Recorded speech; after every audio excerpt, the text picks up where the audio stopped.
pause chez KTM Castres. Nous voici repartis sur le TET 25, direction le nord.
Ah, salut les filles.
le TET.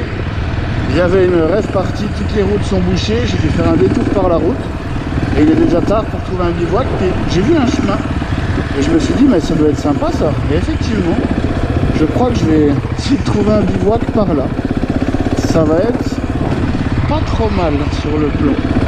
Ça devrait être sympa. On va aller voir à la petite cahute là-bas. Qu'est-ce que c'est que cette... s'il y a un petit bout de replat. Et puis on va être bien tatin. Ça va être cool. Est-ce qu'il y a un petit bout de plat, hein?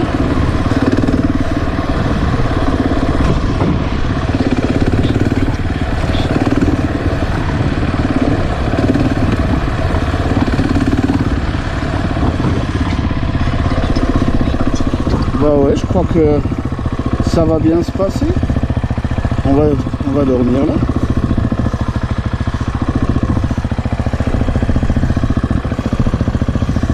Qu'est-ce qu'on dit? Pour le dernier bivouac de la semaine, on est plutôt pas mal.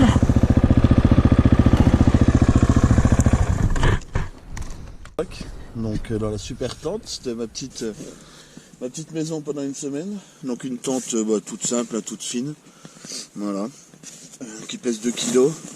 Acheté sur Amazon, 80 balles, il n'y a pas besoin de mettre 400 balles hein, pour du petit bivouac. Et puis voilà, surtout, je te fais juste la petite visite rapide.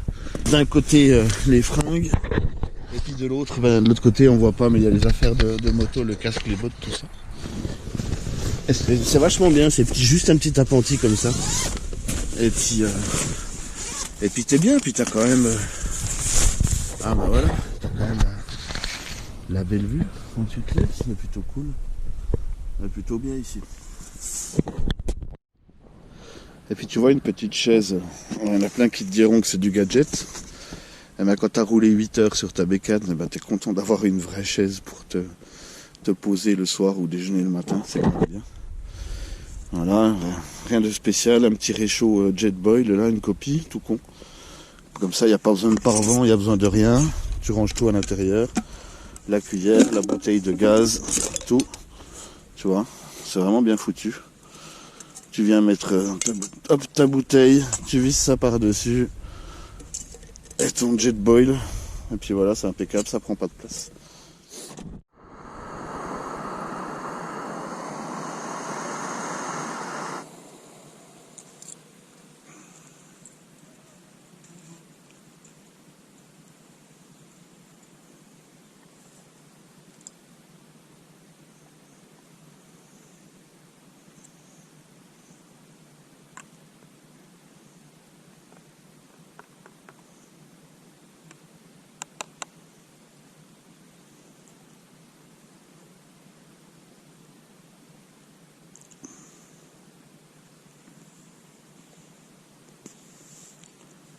Et bien maintenant le plus dur c'est de se dire où c'est que je repars en fait.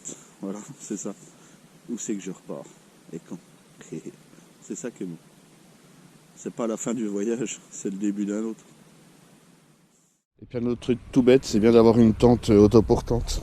Parce que comme ça t'es pas obligé de t'emmerder avec les sardines, tu vois. C'est bien. Quand il fait beau et tout ça bien sûr. Là je suis dans un sol qui est un peu raide, du coup les sardines t'es tranquille. Et puis voilà, on va tout remettre sur la bestiole et puis on va continuer la route. Dernière ligne droite jusque chez les parents de Dany, à côté de Barjac.